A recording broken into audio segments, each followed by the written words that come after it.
ओम गम गणपतये नमः। ओम श्री सरस्वत्यै नमः। ओम श्री सद्गुरु परमात्मने नमः। श्री योग वासिष्ठ महारामायण निर्वाण प्रकरण 100वां सर्ग। इस सर्ग का विषय है कि देह को ही आत्मा मानने वालों का यदि अपने मत में ही आग्रह हो तो क्या उनके लिए भी ऐसा कोई उपाय है कि उनकी जो बुद्धि है वो वास्तविक तत्व की ओर आकर्षित हो जाए। तो उसके लिए जो उपाय है उसी का वर्णन वशिष्ठ जी इस सर्ग के अंतर्गत करते हैं। श्री रामचंद्र जी ने कहा, भगवान, निम्न निर्दिष्ट प्रश्न ध्यान देकर सुनने की कृपा कीजिए, तदनंतर उसका यथार्थ उत्तर देने का अनुग्रह कीजिए। जब तक जिए आराम से जिए, मृत्यु अप्रत्यक्ष नहीं है।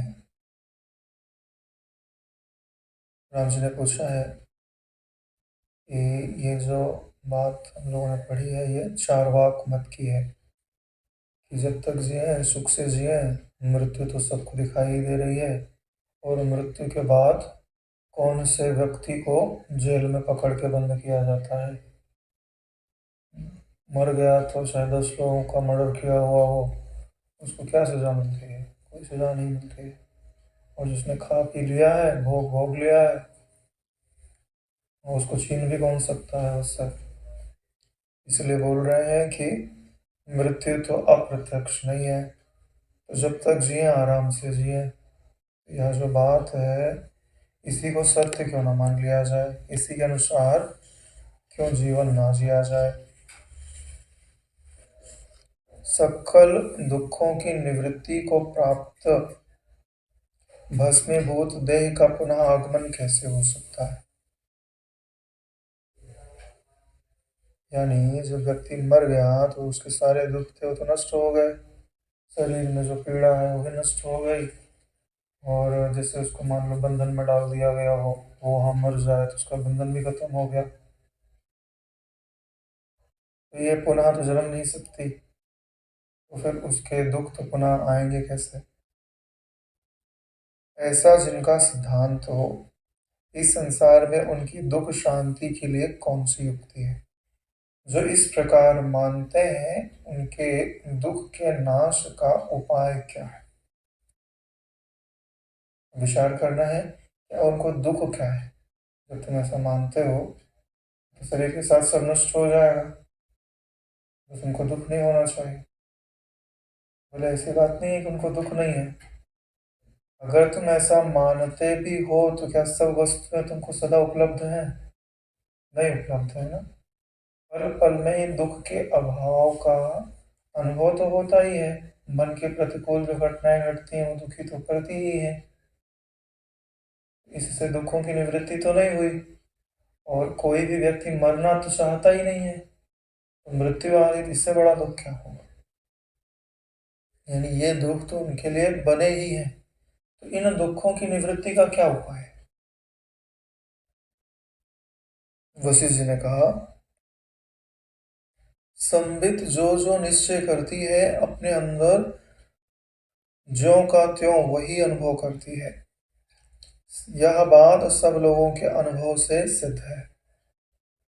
यानी जो हमारी संबित है, संबित यानी जो बुद्धि है, बुद्धि को आप संबित समझ लीजिए, क्योंकि सब कुछ जानने की जिम्मेदारी, निश्चय करने की जिम्मेदारी, अच्छे को अच्छा बुरे को बुरा या इसका पर्याय, सब पे ठप्पा लगाने की जिम्मेदारी बुद्धि की है। तो बुद्धि को ही यहाँ संबित समझिए। तो जिसकी जैसी बुद्धि का निश्चय है उसको वैसा ही अनुभव में आता है। यह बात तो सब लोगों के अनुभव से सिद्ध है। जैसे भूताकाश सर्वव्यापक और शांत है, वैसे ही चिदाकाश भी सर्वव्यापी और शांत है। वह चिदाकाश ही विविध वाद वाले पामर लोगों से कल्पित देहाद्वैत और वेदांत के मर्म को जानने वाले विद्वानों के अनुभव से सिद्ध अद्वैत भी है। क्योंकि उसके अतिरिक्त वस्तु का अत्यंत असंभव है। बता रहे हैं कि जैसे भूताकाश हमको कैसा दिखाई देता है कि सर्वव्यापी है और शांत है, वैसे ही जो चिदाकाश है वो भी सर्वव्यापी है और शांत है। तो चाहे अगर तुमको दुख चाहिए तो तुम द्वैत की भावना को बढ़ा लो। बोला जा रहा है पामर लोगों से कल्पित देहादि द्वैत, देहादि की मैं अलग हूँ, तू अलग है, ये अलग है, ये अच्छा है, ये बुरा है, जितनी भी भेद वाली चीजें हैं, इसको चाहे तो पामर लोगों की तरह बढ़ाओ, या वेदांत के मर्म जानने वाले विद्वानों के अनुभव से जो सिद्ध अद्वैत है, तुम चाहे उसका निश्चय करो और उसको बढ़ाओ। बोला ये दोनों की सिद्धि करा देते हैं। क्यों? क्योंकि इसके अतिरिक्त दूसरी किसी वस्तु का होना संभव नहीं है, और ये सत्ता मात्र है, जो कि त्यों है। गलत को गलत नहीं बताएगी कि तुम गलत हो, सत्ता है ना। पानी तो पानी है, तुम उसके अंदर डूब के मर जाओ या पी करके प्यास बुझा लो। अग्नि तो अग्नि है, तुम दीपक जलाओ या खुद को जलाओ, तो क्या करेगा। संबित तो वही की वही है।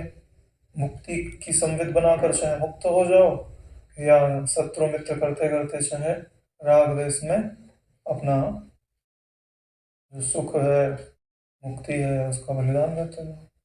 सृष्टि की पूर्व अवस्था में जबकि अद्वितीय ब्रह्म रूप महाप्रलय का ही बोलबाला था, अद्वितीय ब्रह्म के सिवाय कोई पदार्थ था ही नहीं, उसका कोई भी कारण नहीं है जिसकी कि उसके पूर्व में होने की संभावना हो, इसलिए यह ब्रह्म ही जगत के रूप से व्याप्त है। यह जो सिद्धांत है वो वेदांत का है। यह हम सबका अनुभव है कि जितने भी अवयव चीजें दिखाई देती हैं, इनकी उत्पत्ति भी होती है और इनका विनाश भी होता है। यह जो जगत है वो सब अवयव है, यानी कभी ना कभी उत्पन्न अवश्य हुआ होगा, यानी उत्पन्न होने के पहले यह नहीं होगा। तो उत्पन्न होने के पहले यह जिस रूप में विद्यमान था, यानी इसको उत्पन्न करने वाला तो होगा, तो उसी को ब्रह्म कहते हैं। और उसका कारण कोई नहीं है, वो स्वयं सिद्ध है। इसलिए जो बाद में दिखाई देता है और प्रलय के बाद फिर जिसमें मिट जाता है, वह ब्रह्म से पृथक अपनी सत्ता नहीं रख सकता, यानी ब्रह्म ही जगत के रूप से व्याप्त है। ब्रह्म ही जगत के रूप से व्याप्त है। यहाँ की हर वस्तु, हर घटना किसी न किसी सत्ता के होने का परिचय दे रही है। अस्थि भांति प्रीति का परिचय दे रही है। देखो, अस्थि भांति प्रियता बोला गया है, अस्थि भांति दुखता नहीं बोला गया है। लेकिन जब तक अविद्या होती है तब तक दो चीज अनुभव में आती है, प्रियता और अप्रियता। यानी ब्रह्म वस्तु आनंदमय है, जब उसका साक्षात्कार होता है तब आपके पास दुखी होने वाला ऑप्शन नहीं रह जाता, दुखी नहीं हो सकते। जैसे मुंह में मिठाई रख लो, फिर इच्छा करो कि मेरे को तीखा लगे, नहीं लग सकता, उसके लिए मिर्ची खानी पड़े।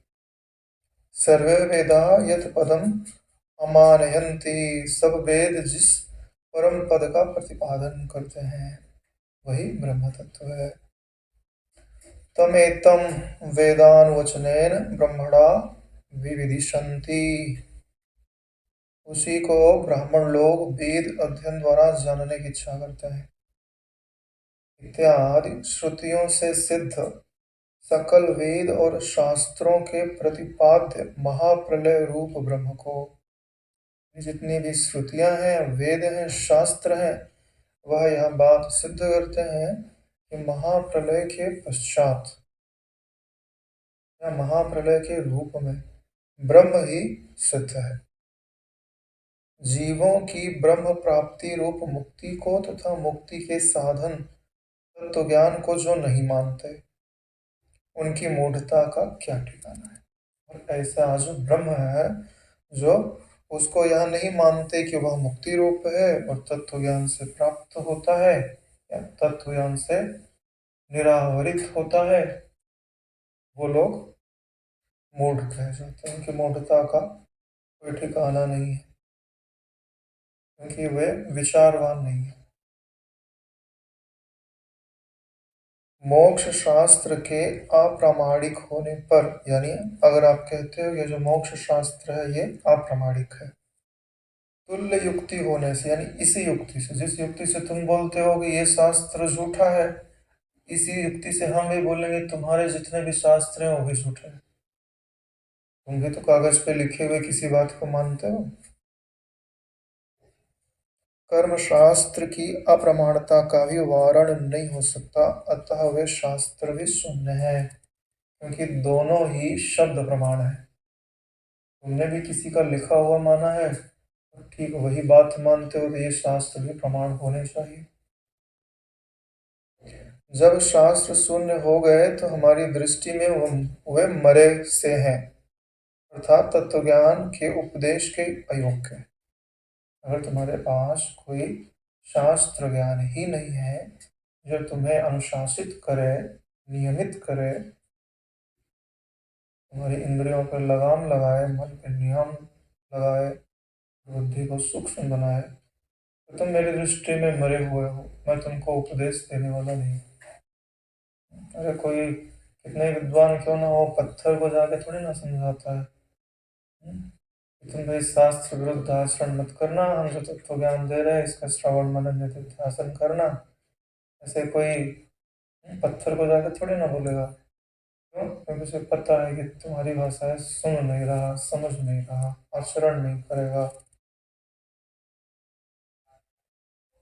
जिन महापुरुषों का देह, इंद्रिय आदि सकल व्यवहारों में नियुक्ति करने वाला प्रत्येगात्मा चैतन्य या मन सकल शास्त्रों से अविरुद्ध सर्वम खल्विदम ब्रह्म, यानी यह सब ब्रह्म ही है, इस प्रकार के ज्ञान से प्रचुर मात्रा में पूर्ण काम हो चुका है, उन कृतार्थ पुरुषों के साथ ही उपदेश कथा का कथन किया जाता है।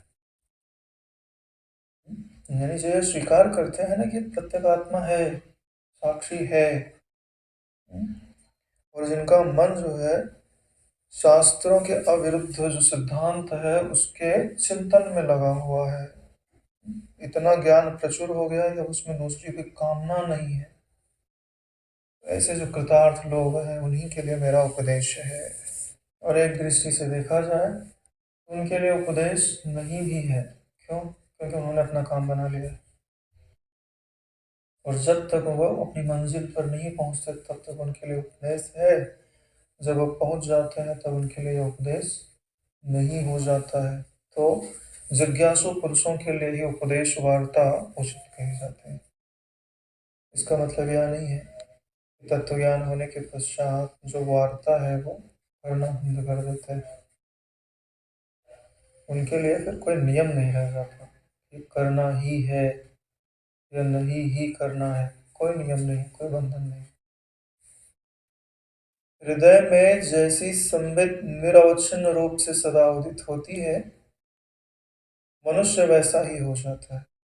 यानी जैसी आपकी एक सतत संबित, निरवच्छिन्न यानी सतत संबित, आप अपने आप को वैसा ही अनुभव करोगे, वैसे ही बन जाओगे। यानी जैसी आपकी मति है आप वैसे ही हो। यह मति सा गति भावेत। इसके लिए सबसे जरूरी है कि आप अपनी बुद्धि को सुधारो। आपका निश्चय बुद्धि क्या करती है? कहीं आपके मैं को वो अनात्मा में तो नहीं रख रही, आत्मा में रख रही। निर्णय आपको ही करना है, देह हो चाहे ना हो। ये जो बुद्धि है उसका जैसा निश्चय होता है वैसी ही गति होती है, उसमें देह अवरोध नहीं डाल सकता। भाव यह है कि चारवाकों के सम्मत देहात्म भाव में भी वैसी दृढ़ निश्चयात्मक संबित का उदय ही अन्वय और व्यतिरेक से हेतु है, देह आदि व्यवचरित होने से हेतु नहीं है। यानी देह आदि के कारण वे बात नहीं मानते हैं, अपनी बुद्धि के कारण ये बात मानते हैं कि शरीर सत्य है। देह थोड़ी बोल रही है उनको। जो ये अन्वित और व्यतिरेक से अपने आप को कुछ मानते हैं, भाई किसी से अलग किया, किसी से जोड़ा है ना। शरीर में मैं बना है ना, तो दूसरे के शरीरों से अलग किया होगा और अपने शरीर से एक किया होगा। तो अन्वय और व्यतिरेक तो यहाँ भी है ना, लेकिन पूरा नहीं है, आधा अधूरा है। वेदांत अन्वय करेगा तो पूरा करेगा, व्यतिरेक करेगा तो पूरा करेगा। हे श्री राम जी, यदि संबित के बोध से पुरुष दुखी हुआ है, तो जब तक विरुद्ध दुखित ज्ञान रहेगा तब तक जीव दुखमय ही रहेगा। यानी आपको इलाज किसका करना है? संबित बुद्धि का। अगर उसमें दुख का भाव है तो तुम दुखी ही रहोगे, जब तक भाव रहेगा तब तक दुखी रहोगे। जगत सच्चिदानंद रूप ब्रह्म का स्फुरन ही है। यहाँ जो जगत है वो सच्चिदानंद ब्रह्म का स्फुरन ही है, तो वो भी आनंद रूप होना चाहिए ना। अरे भाई, जल का जो स्फुरन बुलबुला है उसमें भी तो पानी ही है। ऐसी भावना की जाए तो पहले प्रसिद्ध दुखादि का वेदन कैसे हो सकेगा? यानी पहले के जो दुख है ये भावना करने लग जाओ तो दुख कहाँ रहे? भला कूटस्थ अद्वितीय चिदाकाश से कैसे किसको दुख का बोध होगा? जब तुम ऐसे जगह पे पहुंच जाओ जहां तुम्हें अद्वितीय कूटस्थ चिदात्मा आनंद रूप ब्रह्म का ही अनुभव होता हो विचार के द्वारा, अब बताओ क्या तुमको वहां दुख होगा? दुख का कोई कारण नहीं है ना। तो हिमालय पे चढ़ जाओ, बोलो मुझे गर्मी लगे, कहाँ से लगेगी? सारा प्रदेश ही शीतल है। कोई द्वितीय हो और कोई दुख का निमित्त हो तभी तो दुख का संभव है। जब एकमात्र आनंद घन चिदाकाश ही है तब दुख बोध की क्या कथा है? यानी फिर आपको दुख का कोई अनुभव नहीं हो सकता है। इसीलिए बोला जाता है कि जो एक तत्व विद्यमान है उस पर जो आवरण है उसको हटा दीजिए। हटता कैसे? विषय से पहचानिए उसके ऊपर आवरण किस चीज का है। पर्दे पे आवरण किस चीज का होता है? जो प्रतिबिंबित चीज है उसी का, वृत्तियों का। वृत्तियों का, वृत्ति को हटा के देखिए क्या वस्तु है। वृत्ति से तदात्म हटाइए, पहला चरण। तदात्म हटाने के बाद ध्यान से देखते जाइए वृत्तियों के बीच का जो अंतराल है उसमें क्या वस्तु है। जब उसका बोध होगा तो अंतराल बढ़ते जाएगा, जब बढ़ते जाएगा तो उसी अंतराल का नाम समाधि है, तत्वबोध है, पूर्ण तत्वबोध। एक ब्रह्म ही है, ऐसे निश्चयात्मक ज्ञान वाले पुरुष को कहीं सुख या दुखों का ऐसे स्पर्श नहीं होता जैसे आकाश धूल का स्पर्श नहीं करता है। आकाश में धूल का स्पर्श नहीं होता है, ऐसे ही जिसको तत्वबोध हो गया ना उसको दुख का स्पर्श नहीं होता। ये दुख रूपी वायु है, ये इसमें जो धूल के कण है वो वायु तक ही सीमित है, आकाश में इनकी गति नहीं। संबित सत्य है, चित्तवृत्ति सत्य है, ऐसा दोनों का नियम नहीं है। दोनों का यानी वेदांत का भी नियम नहीं है और दूसरे मतों का भी नियम नहीं है। संबित यानी बुद्धि सत्य नहीं है, और चित्तवृत्ति यानी मन जो सोचता विचारता है वो भी सत्य नहीं है। किंतु निश्चय इस तरह के सत और असत अर्थ के अनुभव में कारण होता ही है। लेकिन एक का जो निश्चय है वो असत पदार्थ की ओर लेके जा रहा है और एक का निश्चय जो सत पदार्थ की ओर लेके जा रहा है। यह अबाल वृद्ध प्रसिद्ध है, ये तो बालक भी जानता है। छोटी सी बात है, वैसे से बोल रहे हैं कि अबाल वृद्ध, यानी इसको सब बालक भी जानता है और वृद्ध भी जानता है। इसका मतलब है राम जी अभी तो जानते ही होंगे। इसका कौन कैसे अपलाप कर सकता है, यानी इसका कोई खंडन नहीं कर सकता।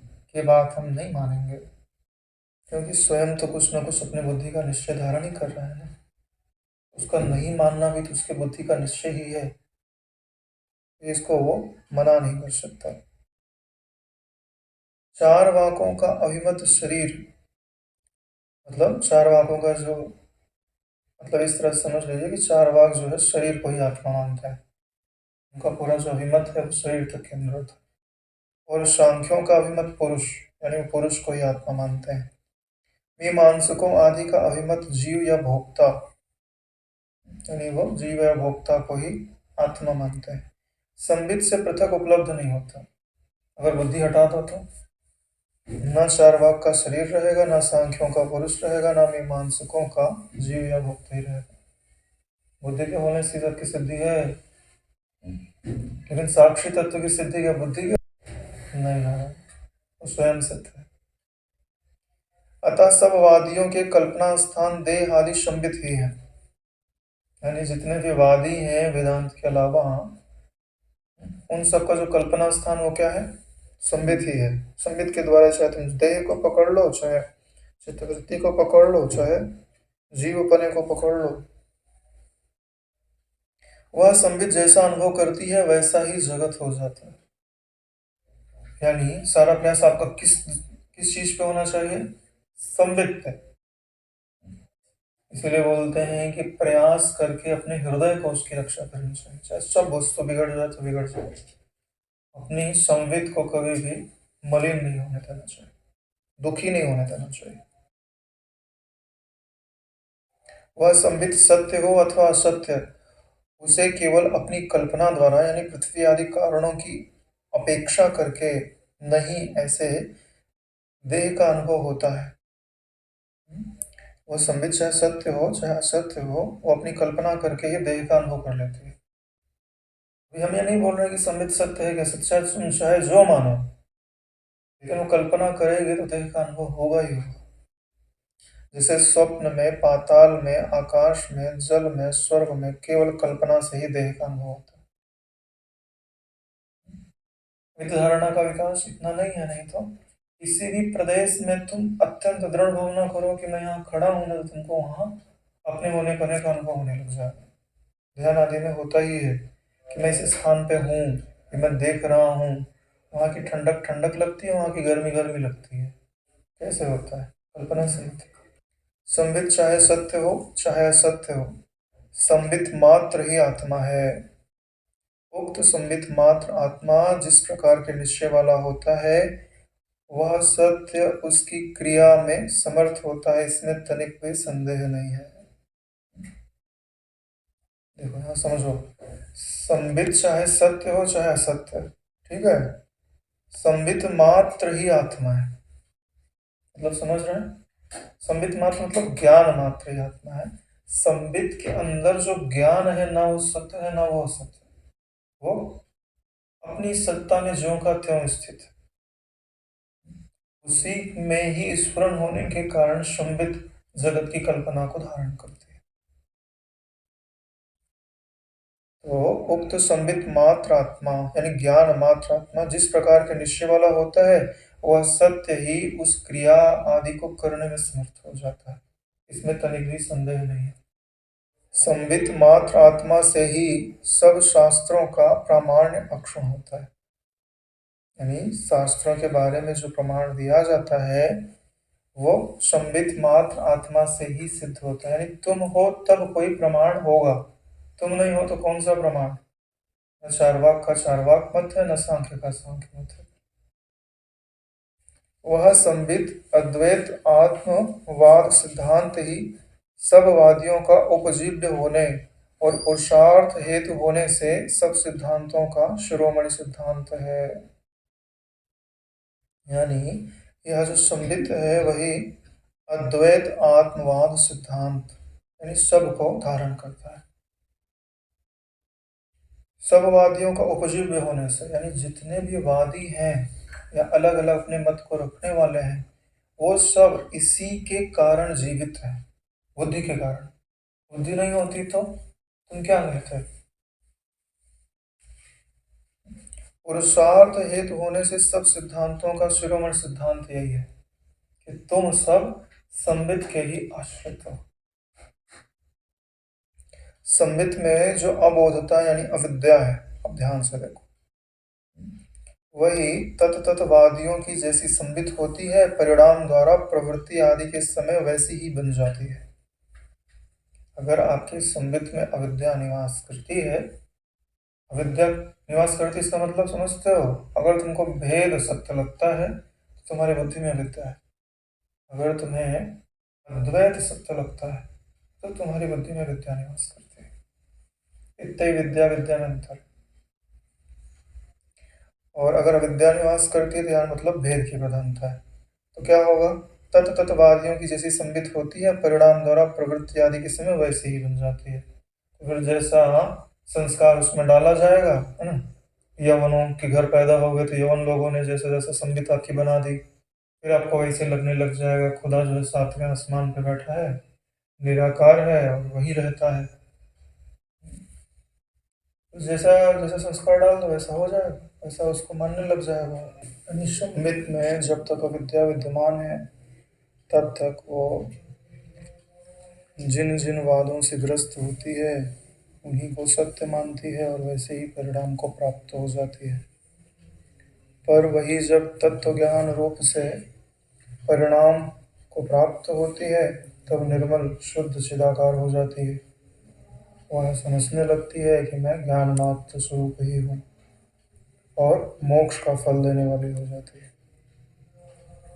इसलिए पुण्य तीर्थ, पुण्य पर्व आदि देश काल में स्नान, ध्यान आदि कर्मों से, रसायन, मंत्र, औषधि आदि द्रव्यों से, कर्म शास्त्रों द्वारा उपदिष्ट लोकेशनी यानी जगत में प्रसिद्ध होने की इच्छा, धनेशानी धन प्राप्ति की इच्छा, पुत्रेशनानी पुत्र प्राप्ति की इच्छा रूप भ्रांतियों से वह अबोधता और उससे उत्पन्न विक्षेप संबित कभी भी नष्ट नहीं होती।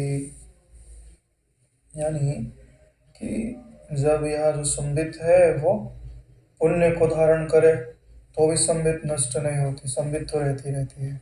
और चाहे तो कर्म शास्त्रों के द्वारा जगत में यश चाहे, धन चाहे, पुत्र आदि चाहे, तो भी वो नष्ट नहीं होती है। और चाहे कितने ही उसमें विक्षेप हों तो भी वो नष्ट नहीं होती। संबित तो जो कि त्यों बनी रहती है, लेकिन उसके अंदर आया हुआ जो मैं है वो अत्यंत ही दुख पीड़ा का अनुभव अवश्य करता है। आत्यांतिक बाध से क्षीण हुई अविद्या की पुनः प्राप्ति की आशंका भी नहीं है। और जब तत्व ज्ञान उसमें अत्यधिक मात्रा में डाला जाता है तो यह जो अविद्या है उसका आत्यांतिक बाध हो जाता है, क्षीण हो जाती है अविद्या। बाध का मतलब ही होता है कि जो नाम और रूप दिखाई दे रहा है इसको अगर इसके कारण से यानी ज्ञान से अलग कर दिया जाए तो ये असत हो जाता है, इसमें जीवन ही नहीं रहता। तो इनसे अलग करके देखो कि क्या अवस्था है, तब ये चीज़ बाधित हो जाती है। यानी सुवर्ण सत्य है, कंगन, अंगूठी, जंजीर जो भी उसके अंदर हम कल्पना करते हैं वो सत्य नहीं है, शून्य हो जाता है, होते हुए भी शून्य रूप है। अविद्या एक बार बाधित होने पर पुनः क्षण भर में आविर्भूत हो जाएगी। अगर यदि ऐसी कोई शंका करता है तो जीव का दुख कब किससे शांत होगा, यानी कभी भी किसी से शांत नहीं हो सकेगा। यानी एक बार अविद्या की निवृत्ति होने के उपरांत अविद्या का फिर से आविर्भाव नहीं होता। विस्मृति हो सकती है मगर अज्ञान नहीं हो सकता। संबित ही मनुष्यों का जीव है यानी जीवात्मा है। उसकी जैसी दृढ़ भावना होती है वैसा ही पुरुष सुखी या दुखी होगा, ऐसा ही निश्चय है। यानी बुद्धि को ही आप जीव समझ लो, जीवात्मा समझ लो, अंतःकरण के घेरे में आया हुआ चैतन्य का प्रतिबिंब समझ लो। वही सुख या दुख का अनुभव करता है अपने ही निश्चय के कारण। जैसे ध्यान से देखो, वास्तव में तो सर्वधि साक्षीभूतम हो आप, समस्त बुद्धियों के प्रकाशक हो। यानी इस समय जो सबसे दुखी अंतःकरण होगा उसको जो प्रकाश रहा है वो भी आप हो, जो एकदम आनंदित अंतःकरण होगा उसको भी आप प्रकाशित कर रहे हो एक साथ। तब आप अपने आप को सुखी मानोगे कि दुखी मानोगे? हम्म? बोले दोनों अंतःकरणों से मेरा कोई संबंध नहीं, असंग हूं। यहाँ चाहे जितने पेड़ पौधे सूर्य का प्रकाश पाकर हरे भरे हों, चाहे सूर्य के प्रकाश से सूख जाए, उनमें सूर्य का क्या निश्चय होगा? वो अपनी महिमा में ज्यों का त्यों है।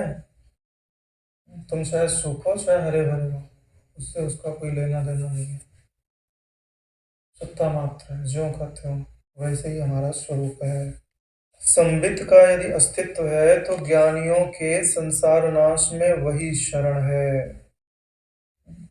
अगर आप यह स्वीकार कर लेते हो यह बात कि संबित के कारण ही सब का होना सिद्ध होता है, संबित के अभाव में किसी का भी होना सिद्ध नहीं होता, तो अब आपको अगर ये जो दुखदायी संसार है इससे छूटना है तो शरण क्या है?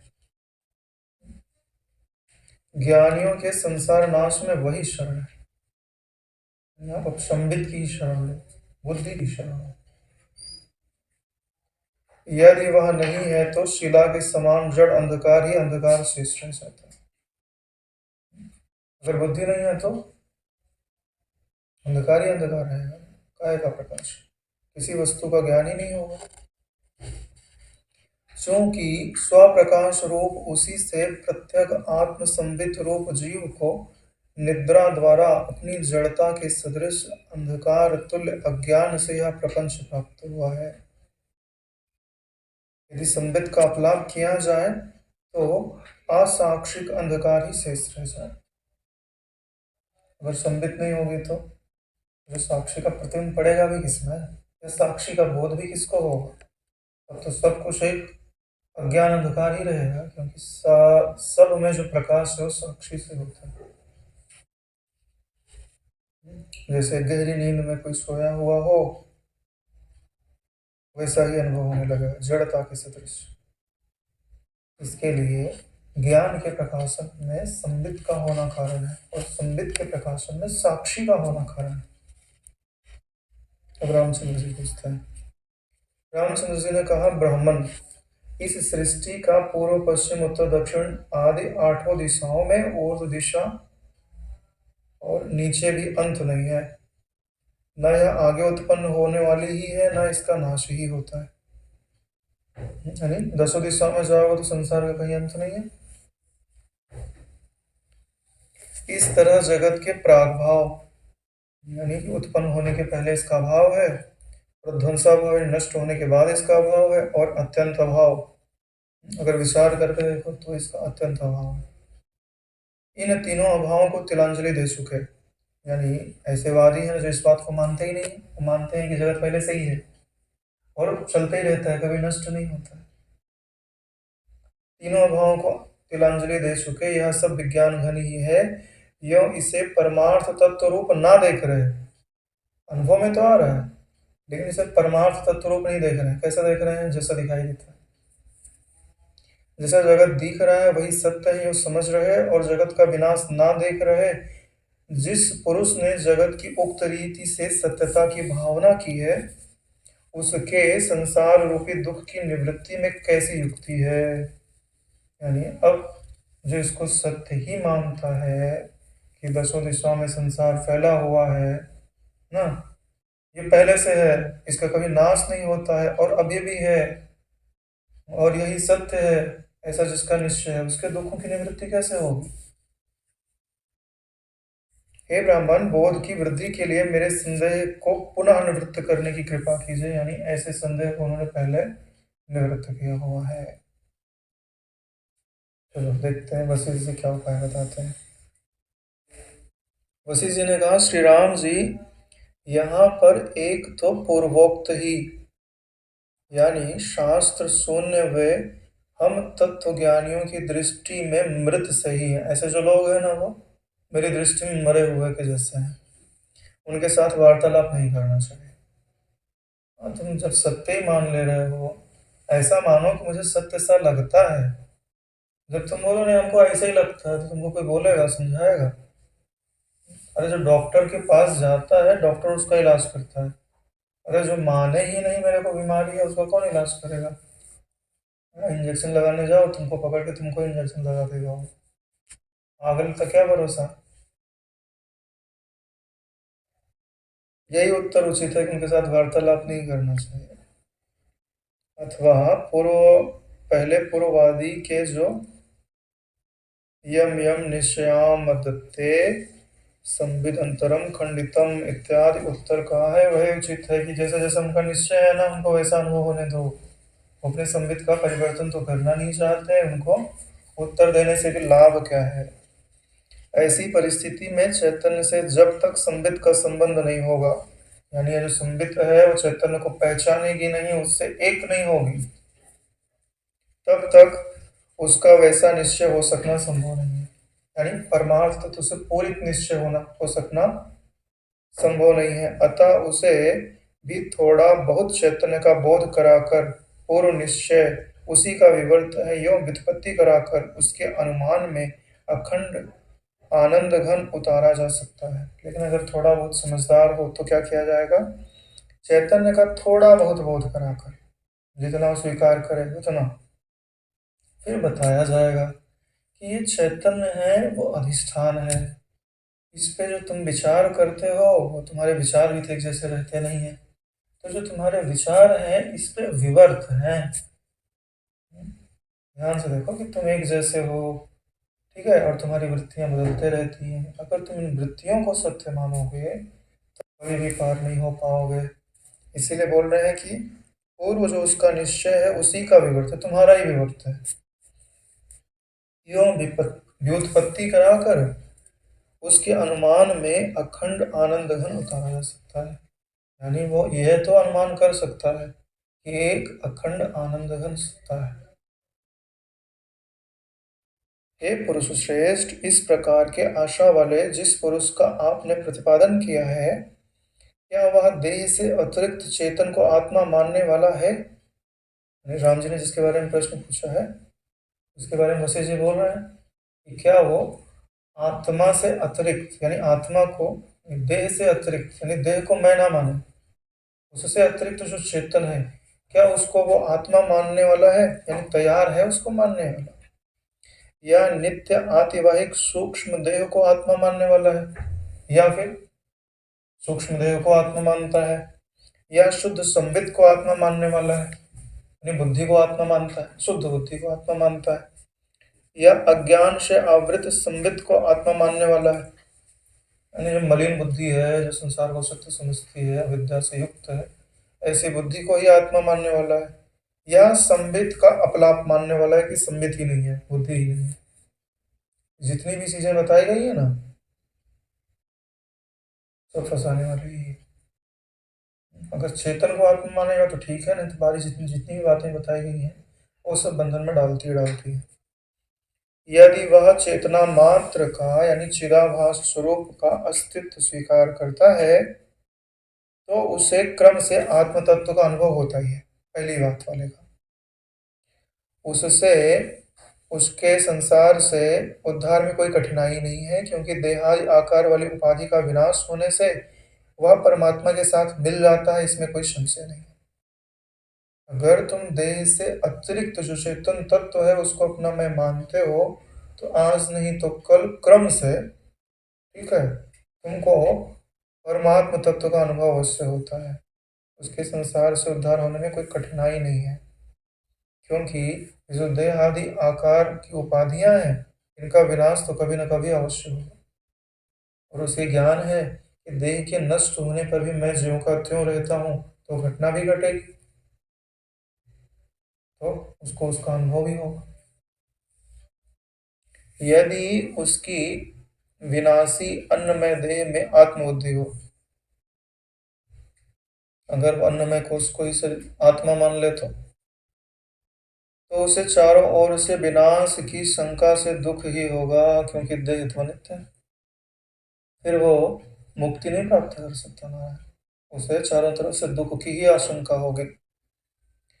उसको दुख प्राप्ति नहीं हो सकती, क्योंकि इस प्रकार क्रमशः उपदेश देने पर, ज्ञान चर्चा सुनाने पर वह भी आत्म तत्व को प्राप्ति हो जाएगा।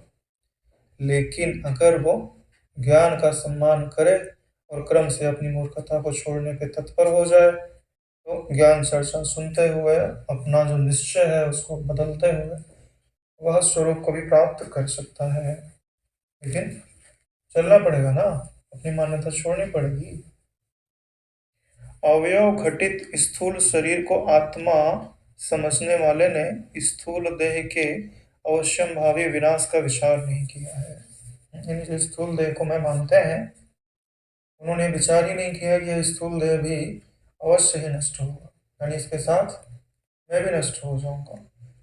जो अवयव वस्तु होती है उसका विनाश किसी के रोके से नहीं रुकता है, यह अवश्यंभावी है। इससे वह भी स्थूल देह से अतिरिक्त आत्मा को मानता है, यह सिद्ध होता है। स्थूल देह को मैं तो मान रहा है लेकिन मरना चाह नहीं रहा, इसका मतलब है कहीं ना कहीं वह जो देह से पृथक सत्ता है उसको भले बोले चाहे नहीं बोले, उसकी सत्ता स्वीकार तो करता ही है। शुद्ध संबित को आत्मा मानने वाला जीवन मुक्त सदा सब जगह लीला से जगत का दर्शन करता हुआ भी मृत्यु के बाद विदेह मात्र से कैवल्य को प्राप्त होकर फिर संसार को नहीं जानता, यानी जो शुद्ध बुद्धि को धारण करता है।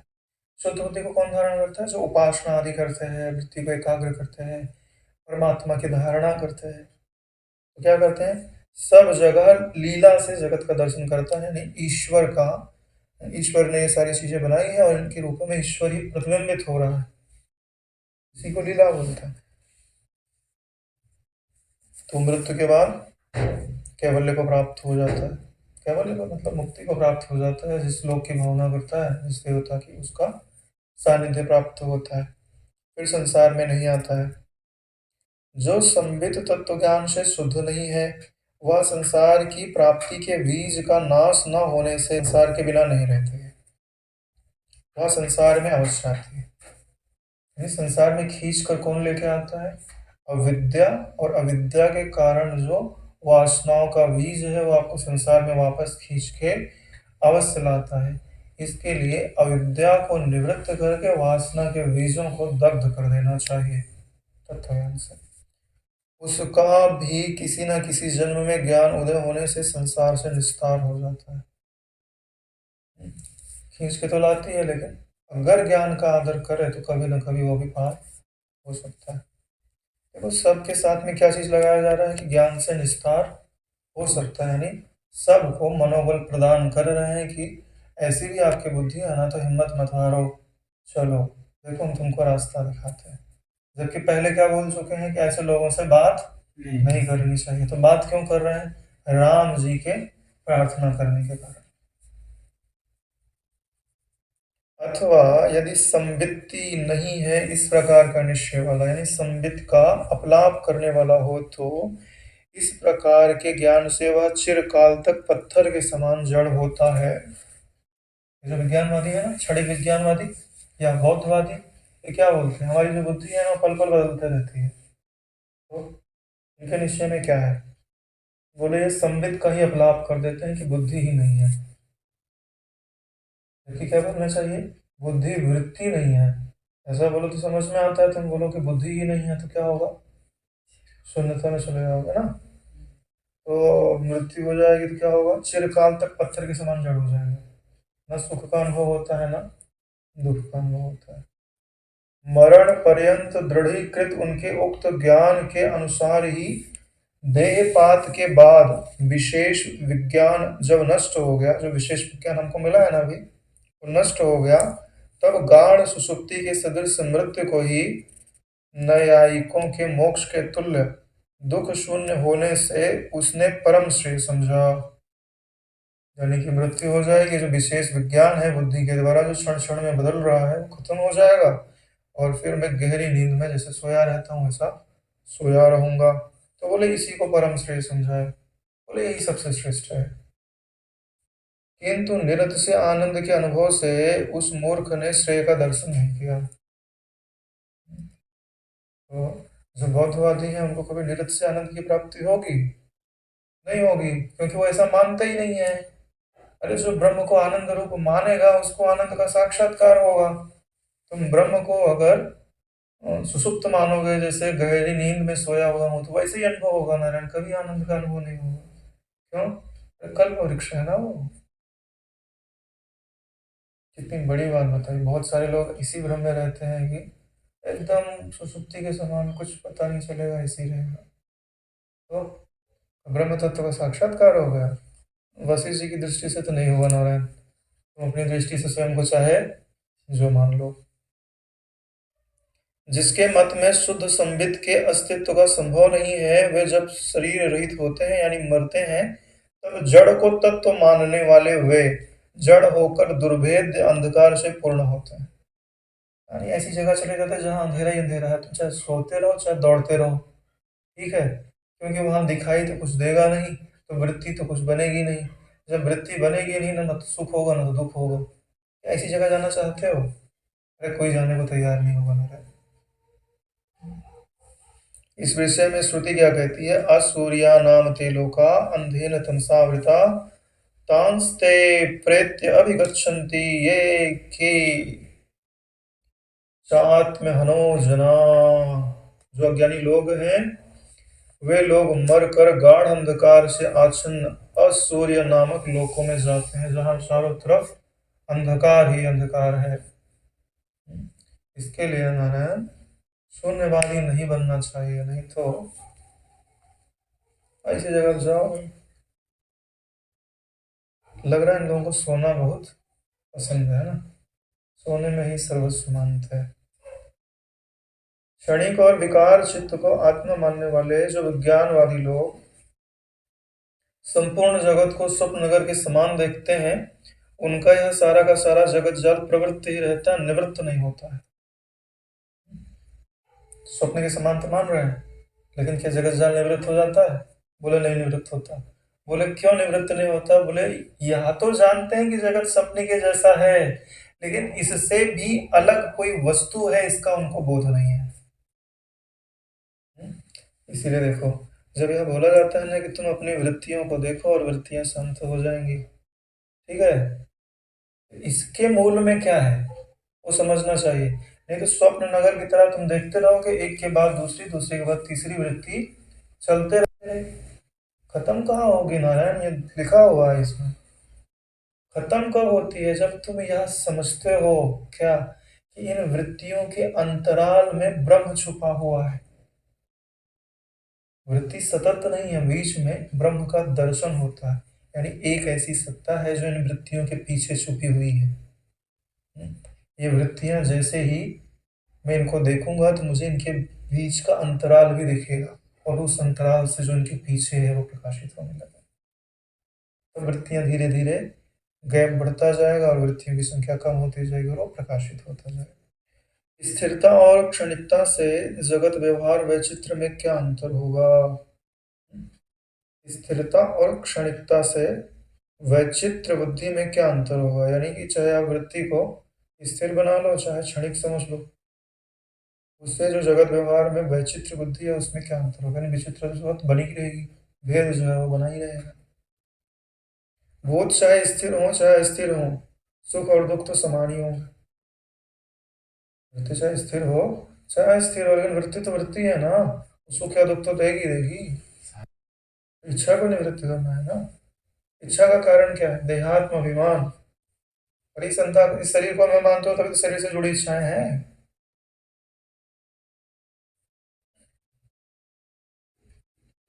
पृथ्वी आदि महाभूत स्थिर हो चाहे अस्थिर हो, ये केवल चिद भान रूप ही है, यानी ज्ञान मात्र ही है। चाहे स्थिर हो चाहे स्थिर हो, छोड़ ही दो कि स्थिर है क्या स्थिर है। जब तक अज्ञान का साम्राज्य है तभी तक इनकी प्रतीति होती है, नहीं तो ब्रह्म की प्रतीति होती है ना, जगत रूप से। जिन्होंने कालतः असत्ता, क्षणिकता, देशतः असत्ता, जड़ता दोनों का स्पर्श किए बिना ही नष्ट हुई क्षणिकत्व अभिमत संबित से संबित की जड़ता और क्षणिकता का निर्णय पूर्वक स्वीकार किया है, इस प्रकार के मूर्खों से संभाषण तक नहीं करना चाहिए। यानी जो संबित के अंदर क्षणिकता है या जड़ता है, दोनों को जिन्होंने स्वीकार कर लिया है, यानी इनकी पूरी बुद्धि किस चीज के निश्चय पे लगी हुई है कि बुद्धि के अनुभव में जो भी चीजें आ रही हैं वो क्षणिक है, जो भी चीजें आ रही हैं वो जड़ है। ठीक है, लेकिन सारा ध्यान इसी पे लगाया हुआ, इससे पृथक जो अपना मैं है उधर इनकी दृष्टि नहीं जा रही है। इसीलिए बोल रहे हैं कि ऐसे जो मूर्ख है उनसे संभाषण नहीं करना चाहिए। जिनके मत में चित्त से शरीरों की उत्पत्ति होती है वह पुरुष वंदनीय है, यानी ज्ञान से शरीर का प्रतिभास है, ये जो मानते हैं वो वंदनीय है। जिनके मत में शरीर से ज्ञान की उत्पत्ति यानी चित्त की उत्पत्ति होती है, उन पुरुष अधमों से भाषण करना भी ठीक नहीं है। यानी जो देहवादी हैं वो बोलते हैं कि देह है तो ज्ञान है। और सरल तरीके से बोलूं, जो यह मानते हैं कि मन के अंदर शरीर है, ठीक है, वो तो श्रेष्ठ वंदनीय है। और ये जो मानते हैं ना कि शरीर के अंदर कहीं मन है, ठीक है, उनसे संभाषण नहीं करना चाहिए, उनसे वार्तालाप नहीं करना चाहिए। जैसे मटके में भरी जा रही जलराशि ऊपर नीचे और तिरछे जाती है, वैसे ही चिद्रूप जीव समष्टि हिरण्यगर्भ ही मच्छरों के समूह की तरह तिरछे ऊपर नीचे लोकों में गमन आगमन द्वारा संसार को प्राप्त होता है। जैसे मटके में पानी भर रहे हो तो चाहे इधर से गिरे चाहे उधर से गिरे, जाके मटके में ही गिरेगा।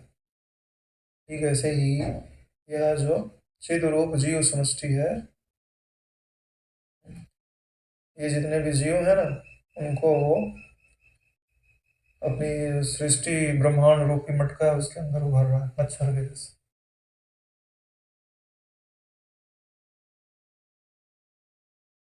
यानी हिरण्यगर्भ भी अपनी कल्पना से इनके रूप में प्राप्त हो रहा है। इनकी उत्पत्ति कैसे करता है? कल्पना के रूप से ही तो करता है। देखो हम बहुत श्याम हैं, तो जितने मच्छर बने हुए तो ब्रह्म ही है। जो हिरण्यगर्भ रूप चिदाभास बीजोग भाव से अपनी समष्टिता की भावना कर उनकी वासना के अनुसार ही सृष्टि के आदि में बहुत प्रकार से भिन्न व्यष्ट रूप कर्ता की अपने अंतःकरण में भावना करता है, वह उक्त भावना में आसक्त होकर उसी भावना से नाना कर्त रूप का अंतःकरण में स्वयं ही अनुभव करता है, और जैसा अनुभव करता है वैसे ही संसार को प्राप्त होता है। वास्तव में यहाँ जो हिरण्य गर्भ रूप चिदाभास है ना, उसके अंदर तो समष्टि की भावना है कि मैं समष्टि रूप हूँ, लेकिन उसने अपनी वासना कर ली क्या कि सृष्टि हो। जब सृष्टि हो ऐसा वासना की तो बहुत प्रकार के जीवों की जरूरत पड़ेगी। उसके लिए क्या करता है? व्यष्ट रूप करता कि अपने अंतःकरण में भावना करता है। व्यष्टि नहीं छोटे छोटे जीव बन जाए, मैं समझती हूँ सबकी, मैं सबके अंतःकरण को मैं के रूप से बोलने वाला। अब एक एक अंतःकरण को मैं के रूप से बोलने वाले जीवों की उसने भावना कर ली। तो अब उसकी भावना के कारण क्या हुआ कि नाना प्रकार के अंतःकरण का वो स्वयं ही अनुभव करने लगता है, जैसे हम सपने के अंदर करते हैं। और फिर उस अंतःकरण के अंतर जैसे संस्कार होते हैं वैसा ही कर्म करता है, वैसी ही वासना होती है, वैसा ही देखता है, वैसे ही संसार को प्राप्त होता है। जो जिस पदार्थ की जिस प्रकार भावना करता है, चिद रूप वह जीव शीघ्र ही उसको प्राप्त होता है। यह बात बालकों से लेकर बड़े बूढ़ों तक सब में प्रसिद्ध है। यानी आप जिस पदार्थ की जिस प्रकार भावना करेंगे वह पदार्थ आपको वैसे ही प्राप्त होता है। कोई पत्थर को जो है ना ईश्वर बना देता है और कोई ईश्वर को पत्थर बना देता है। भावना का ही तो प्रताप है। ईश्वर को पहचानो नहीं तो पत्थर ही है। जैसे बापू जी ने बताते कि ट्रेन में बैठे थे ना, जिसके पास में बैठे हैं वो उन्हीं का दर्शन कर निकले जा रहा है, लेकिन पहचान नहीं रहा बाजू में बैठे हैं, कभी देखा ही नहीं। वही बात है ना, कि भावना नहीं है तो प्रत्यक्ष उपलब्ध चीज भी अनुपलब्ध ही है। जैसे आकाश में धुएं की विचित्र भ्रमियां होती हैं, जैसे महासागर में जलराशि की विचित्र भ्रमियां होती हैं, वैसे ही सृष्टि के आरंभ में चिदाकाश में जगत सृष्टि की विचित्र भ्रमियां होती हैं। जैसे गाँव में शाम के समय देखो तो वो आग जला के भोजन नहीं बनाते हैं तो धुआं दिखाई देता है, बाहर निकल के छा जाता है ना, मतलब बहुत सी प्रकार की हवा जैसे चलेगी वैसे ही उसके अंदर आकृति आदि बनती जाती है। बोले ठीक वैसे ही ये जो जगत है वो चिदाकाश तत्व में विचित्र आकृतियों को प्राप्त हुआ है। जैसे स्वप्न में चिदाकाश ही मनुष्य के प्रति नगरी का रूप धारण करता है, वैसे ही आदि से लेकर चिदाकाश ही जगत का रूप धारण करके स्थित। स्वप्न का उदाहरण देकर के बताएं, आप ही रहते हो और जगत बन जाता है, ठीक वैसे ही आप ही हो और ये जागृत जगत बन गया है। जैसे स्वप्न में स्वप्न नगर आदि की उत्पत्ति के लिए सहकारी कारण नहीं है, वैसे ही सृष्टि के आरंभ में जगत की स्थिति के सहकारी कारण पृथ्वी आदि महाभूत नहीं होता है। एक निमित्त कारण है, फिर उपादान कारण है और सहकारी कारण, तीन कारण होते हैं ना। तो इस जगत को बनाने के लिए ईश्वर में इन तीनों कारणों की जरूरत नहीं है, केवल ईश्वर का होना ही है और जगत बन जाता है। जैसे सपना, सपना बनाने के लिए तो तुमको कौन सा चाक चाहिए, कौन सी मिट्टी चाहिए, कौन सा धागा चाहिए, काटने के लिए एक एक आकृति बना के काटते हैं ना नीचे से रस्सी खींच के, वो धागा खींच के। स्वप्न नगर में नगर के अवयव रूप महल घर आदि के उत्तरोत्तर भूमिका भेद जो अर्ध विकासवश अपूर्ण किए गए थे, वे ही जगत रूप स्वप्न नगर में पूर्ण विकास द्वारा पुष्टता को प्राप्त हुए हैं। यानी ये जागृत जगत में जो भी कल्पनाएं रहती हैं आधी अधूरी बच जाती हैं और सपने में जाके पूरी हो जाती है। द्वैत और एक से विहीन ये सकल प्रजाजन चिदाकाश रूप ही है, इसमें तुम ना दो देखो ना एक देखो, ठीक है। ना दो है ना दो को मिला के हम एक करते हैं, ऐसा थोड़ी है कि दो थे हमने उनको मिलाया फिर एक बना दिया दोनों को। एक के बोला जा रहा है ना, एक के मतलब मिला के एक कर देना। हम दो को मिला के एक नहीं करते हैं, वास्तव में एक ही था, द्वैत का भ्रम था। तो ध्यान से देखो, सब चिदाकाश मात्र ही है, काश हम उसको भली भांति पहचान लेते। चिदाकाश में दूसरी रंजना यानी राग द्वेष आदि क्या हो सकते हैं, नहीं हो सकते, एक ही तत्व है ना। तो यहाँ पर द्वैत से मालूम पड़ता है वह सब चिदाकाश ही है। त्रिविध ताप की शांति करने के कारण शीतल आह्लादजनक चित रूप चांदनी चारों ओर चेतना रूपी प्रकाश बिखेर रही है। यह जो परमार्थ तत्व है वह चेतना रूपी प्रकाश को चारों तरफ बिखेर रहा है, जो तीनों तापों का नाश करता है, शांति देता है, शीतलता को देता है।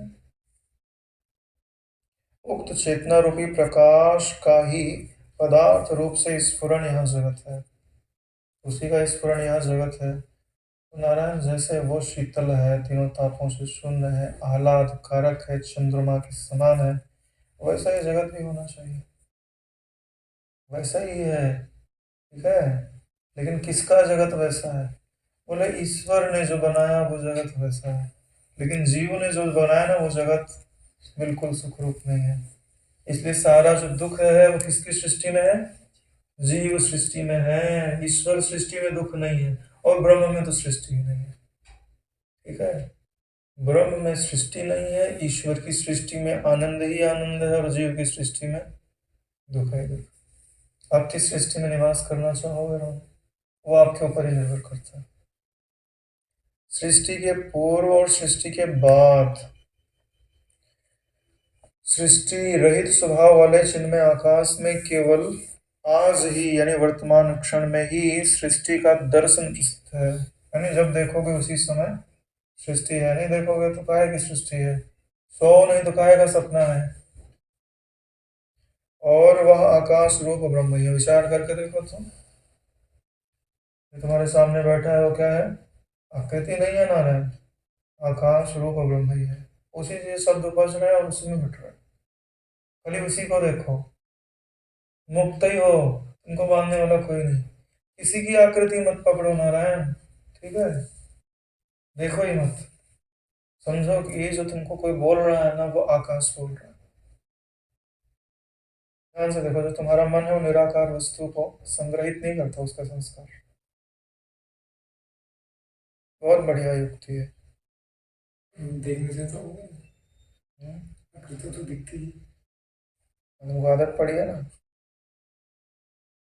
वह आत्मचित के परिच्छिन्न रूप से उन्मेष होने पर पलक भर में स्वप्न के तुल्य उदित होता है। और आत्मचित के अपरिच्छिन्न स्वरूप से निमिष होने पर अपने आप स्वप्न की भांति अस्त हो जाता है। जैसे पलक ऊपर उठाते हैं तो जगत दिखाई देता है, पलक बंद कर लेते तो जगत नहीं दिखाई देता। तो ये पलक का उठना और बैठना, इसको चीति से जोड़ दो, वैसी जगत है। चीति ने आंख खोली तो जगत है, चीति ने आंख बंद की तो जगत ही नहीं है नारायण। लेकिन हमको चीति को उदित करना और चीति को अस्त करना नहीं आ रहा है, हमारा बस नहीं चल रहा उसके ऊपर, इसीलिए परेशानी ज्यादा है। श्रुति प्रसिद्ध सत वस्तु जिस जिस वस्तु को सृष्टि के आदि में जैसा जैसा जानती है उसका आज भी वैसा ही अनुभव करती है। इसलिए सारा का सारा जगत चिन्मात्र उसमें नहीं है क्या, जो कि वह असत्य होगा। यानी है, उसमें है, कैसा प्रतीयमान रूप से, और जैसा उसने भावना किया है वैसा उसको अनुभव में आ रहा है। यही तो आदि नीति है ना। आम का पेड़ होगा, उस पे ऐसा आम लगेगा और वो मीठा मीठा लगेगा। बबूल का पेड़ होगा और उसमें कांटे होंगे, ना कांटे चुभेंगे तो दर्द होगा। ऐसी आदि नीति है। किसी जमाने में बबूल में आम लगते रहे होंगे, हो भी सकता है। शरत ऋतु के समान निर्मल ज्ञान वाले शांत चित्त और परम तत्व का साक्षात्कार कर चुके पुरुष चित्त से पृथक रूप से असत ही हैं और चिद रूप से सत ही हैं। जिनको निर्मल ज्ञान प्राप्त हो गया, परम तत्व का साक्षात्कार हो गया, तो उनका जो व्यक्त रूप है, जो शरीर है, ठीक है, बोले वो कैसा है, बोले असत रूप है। और जो स्वरूप है वो कैसा है, बोले चिद रूप से सत रूप है। देखने वाले की दृष्टि है, किस दृष्टि से तुम देख रहे हो। जितने महापुरुष इस धरती पे हुए हैं ज्ञानवान, उनका जो व्यक्त रूप था वो तो अभी दिखाई नहीं दे रहा है, तो उस दृष्टि से वो असत रूप ही है। और आत्म तत्व में देखो तो जो तुम्हारी हर वृत्तियों को प्रकाश रहा है, क्या उस रूप में वो अभी वर्तमान नहीं है, वर्तमान है ना। तो उस दृष्टि से वो सत्य है, कभी उनको मिटाया ही नहीं जा सकता। मान और मोह से विहीन, संग रूपी दोष पर विजय पा चुका है, स्त्री पुत्र आदि की आसक्ति से रहित, लोक प्रवाहवश आत्म कर्तव्य करने वाले, दोष लेश रहित महापुरुष यंत्र में, यानी यंत्र के समान है और औरों की कार्य व्यवहार दृष्टि में स्थित होता है। यानी जो मुक्त पुरुष कैसे होते हैं उनके बारे में यह श्लोक है, अंतिम श्लोक आज का है कि मान और मोह से रहित है। मान यानी माप से रहित है, परिचय में उनका कोई मान नहीं है, कोई वैल्यू नहीं है कि तुम इतने बड़े हो। तुम बोलोगे ब्रह्मांड के बराबर हो तो बोले नहीं चाहिए, तुम रख लो अपना मान। कुछ भी तुम बोलोगे तो नहीं चाहिए। और मोह से विहीन है, अरे मोह किसके प्रति होता है, तुमसे अलग कोई होवे तो, अपने प्रति किसको मोह होता है। हाँ, पहचानोगे तो। संग रूपी दोष को उन्होंने जीत लिया है, क्योंकि दूसरा कोई है ही नहीं। दूसरा कोई होता तो बात रहती। लोक प्रवाहवश आत्म कर्तव्य करते हैं और जितने भी दोष हैं उनसे वे रहित है। उनका कार्य कैसा होता है, जैसे यंत्र करता है, यंत्र को गाली दो तो क्या फर्क पड़ता है। बढ़िया लिखा हुआ है ना। दोष लेश रहित महापुरुष यंत्रमय के समान है। मैं हटा दिया ना, यंत्र के जैसे। औरों की दृष्टि से वो कर्म करते हुए दिखाई देते हैं, लेकिन उनकी दृष्टि से बोलो तो तुमने कुछ किया, बोले नहीं हो रहा है, कर नहीं रहा हूँ। ठीक है, यही ये 100वां सर्ग समाप्त होता है। यही विश्राम लेते हैं। ओम सहनावतु सहनौ भुनक्तु सह वीर्यं करवावहै तेजस्विनावधीतमस्तु मा विद्विषावहै। ओम शांति शांति शांति। श्री सद्गुरु